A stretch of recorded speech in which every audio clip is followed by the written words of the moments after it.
Olá, bem-vindo ao canal do Autismo Pensante. Eu sou o Ricardo e eu sou autista. E no vídeo de hoje a gente vai falar um pouco sobre essa invasão no Capitólio que teve e sobre a questão do Trump, o presidente dos Estados Unidos, ter sido banido das mídias e redes sociais. Então, caso você tenha gostado do tema do vídeo de hoje, que eu vou focar mais nessa segunda questão do banimento das mídias e redes sociais, aperte no botão de gostei para mostrar que gostou.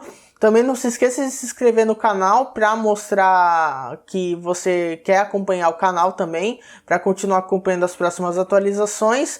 Eu falo de política, autismo e mercado de trabalho.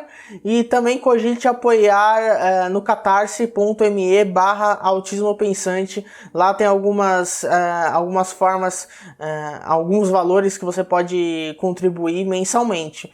Então é isso, vamos falar sobre a invasão do Capitólio que teve durante um dos eventos de transição entre o governo do Trump, o presidente dos Estados Unidos, Donald Trump, e do Joe Biden. Claro que nesse atual momento a invasão já aconteceu, já dispersaram esses manifestantes que são de extrema direita, são supremacistas brancos, que claramente o Trump, pelo menos em algum grau, ele apoiou pelo menos a ida as pessoas até o Capitólio, e por causa disso as mídias e redes sociais fizeram uma ação em conjunta com o objetivo de banir o Trump das redes sociais permanentemente, ou pelo menos até ele sair da presidência dos Estados Unidos. Vamos lá, primeiro, essa questão de fazer essa ação conjunta, para mim, eu sendo especialista em mídias e redes sociais, um estudioso dentro de questões políticas, eu acho que foi muito atrasado. Tinha que ter sido feito há muito tempo, principalmente durante o evento do Black Lives Matter, onde teve, caso você não saiba, a morte do George Floyd, o negro, um preto americano, um preto estadunidense, pela polícia, e teve as manifestações. E a polícia foi usada como um instrumento de repressão. E claramente o Trump fomentou essa repressão policial para os manifestantes. E isso não tira o fato de que não tinha repressão contra os manifestantes do Capitólio, só que em grau muito menor. Com isso, teve a ação conjunta das mídias e redes sociais para fazer com que o Trump fosse banido.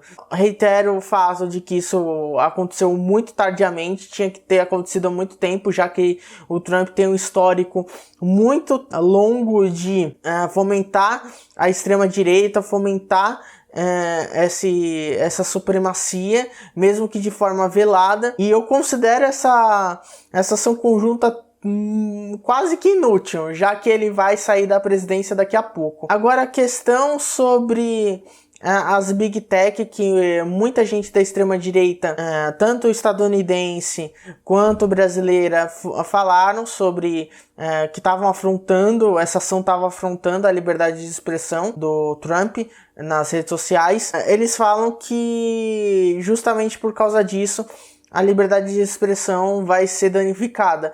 Eu tenho a concordar em partes, porque de acordo com o livro Big Tech, a liberdade de expressão ela existe, mas o que acontece? A liberdade de expressão gera uma responsabilidade pelo que você fala na internet. Só que, ao mesmo tempo, a Big Tech, as Big Techs, no caso de tecnologia relacionadas à socialização, de mídias e redes sociais, eles impediram o Trump de continuar a falar, mesmo que tardiamente, obviamente. Só que quem garante que essas Big Tech não possam fazer isso com o outro lado do espectro? Obviamente não estou defendendo que não tenha que bloquear o Trump das redes sociais, mas que as Big Tech também têm poder de silenciar por exemplo, um presidente que fale sobre assuntos mais progressistas. No livro Big Tech, o autor inclusive fala uma parte disso sobre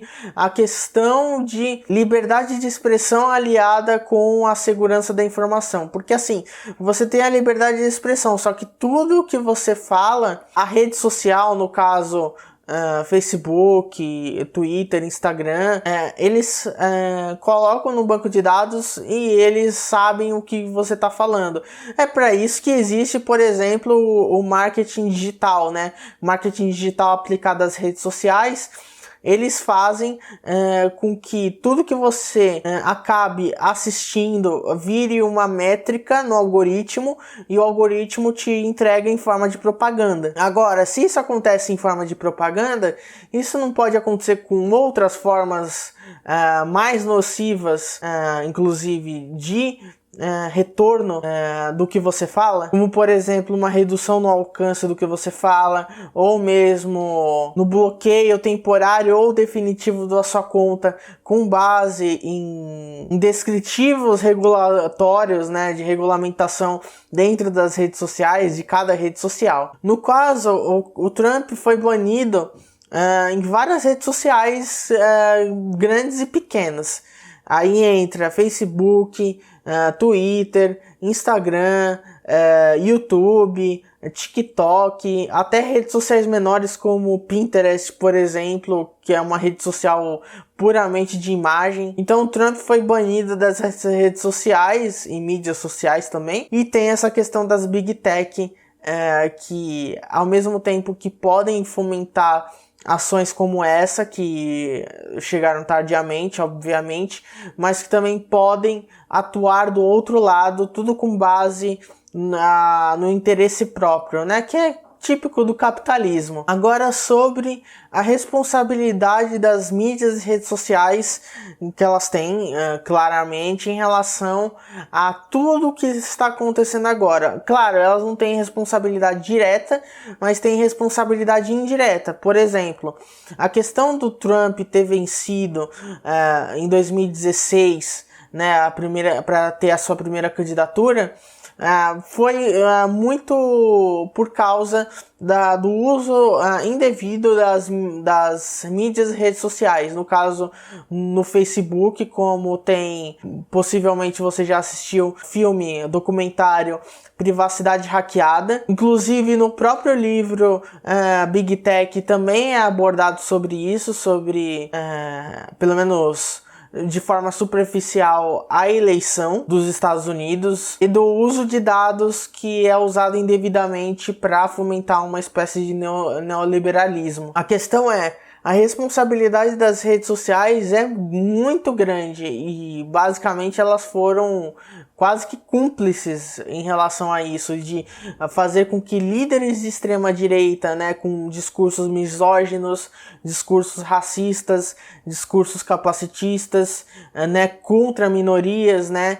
por exemplo, de refugiados, tenham ascendido ao poder. No Brasil mesmo, o Bolsonaro se elegeu por causa de uma mídia social que o dono dessa mídia social é o Mark Zuckerberg do Facebook. Falando em Brasil, o Bolsonaro já deu uma espécie de dica do que pode acontecer aqui caso o Bolsonaro perca, né, nas eleições de 2022. Como o Trump, no final do seu mandato, fez esse fomento à invasão ao Capitólio, tudo indica, pelo menos o Bolsonaro já tá dando sinais disso, de que algo parecido possa ocorrer caso ele perca a eleição. Tanto que tudo que o Trump fala ou falava, o Bolsonaro replica de alguma forma aqui. No caso dos Estados Unidos, a questão das eleições, da cédula de papel, do voto pelo correio, o Trump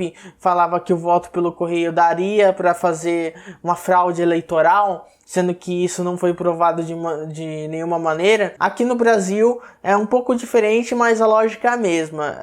Desacreditar a urna eletrônica, por mais que tenha testes feitos na urna atestando sua veracidade, sua credibilidade, ele continua usando isso para deslegitimar a urna eletrônica, para depois falar quando ele perder, né, se ele perder, fazer com que a urna eletrônica seja alvo de uma fraude eleitoral, né? Possivelmente na cabeça dele. E falando de bloquear pessoas no Twitter, Facebook, YouTube, tá na hora de dar uma olhadinha aqui no Brasil, né? Porque temos aqui um presidente de extrema direita e claro que, de novo, é perigoso esse negócio de bloquear presidente ou figuras públicas nas mídias e redes sociais. Só que eu creio que, pelo menos por agora, eu acho bastante necessário isso e que mais vezes isso aconteça. Que as mídias e redes sociais tomem a responsabilidade para si e deixem de lado tanto esse negócio de lucro, de lucratividade, para fazer com que um espaço, né, que é a rede social, seja mais benéfica, seja mais amigável para a pessoa, seja menos tóxica no caso. Então eu quero saber o que você acha sobre isso, se você acha sim ou não, se você considera que o banimento do Trump das redes sociais tenha sido uma coisa boa. Comente aqui embaixo, não se esqueça de se inscrever no canal também para continuar acompanhando as próximas atualizações. Eu falo de política, autismo e mercado de trabalho. E também cogite a apoiar o trabalho no catarse.me/autismopensante. Lá tem alguns benefícios para quem doa 5, 10, 50 reais, por exemplo. Então é isso, espero ver você na próxima. Até a próxima, tchau!